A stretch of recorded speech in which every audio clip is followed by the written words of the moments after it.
বাংলাদেশের রাজনীতি একটা বিভ্রান্ত অবস্থার মধ্যে চলে যাচ্ছে। এখানে কিছু গোষ্ঠী, কিছু মহল আজকে পরিকল্পিতভাবে এই বাংলাদেশে একটা অনিশ্চয়তা সৃষ্টি করতে চায় এবং তারা বিভিন্ন রকম দাবি তুলে নির্বাচনকে ব্যাহত বা বিলম্বিত করতে চায়। বাংলাদেশের রাজনীতি একটা বিভ্রান্ত অবস্থার মধ্যে চলে যাচ্ছে।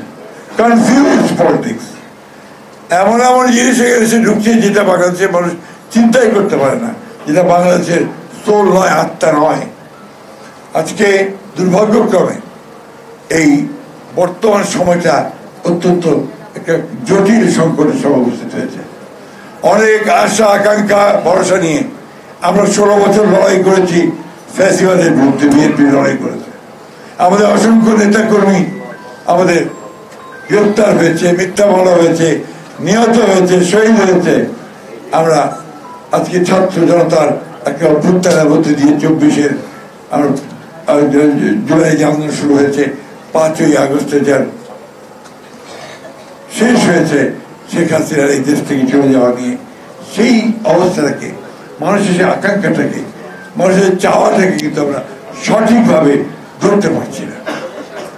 আজকে এই সরকার, অন্তর্বর্তীকালীন সরকার, আমাদের সকলের সমর্থনে তারা এসছে, চেষ্টা করেছে যে রাজনৈতিক কাঠামোটাকে একটা জায়গায় নিয়ে আসা, কিন্তু সেটা কতদূর এই জনগণের আশা আকাঙ্ক্ষার সঙ্গে তার সামঞ্জস্য থাকছে সেটা কিন্তু এখনো বলার সময় আসেনি।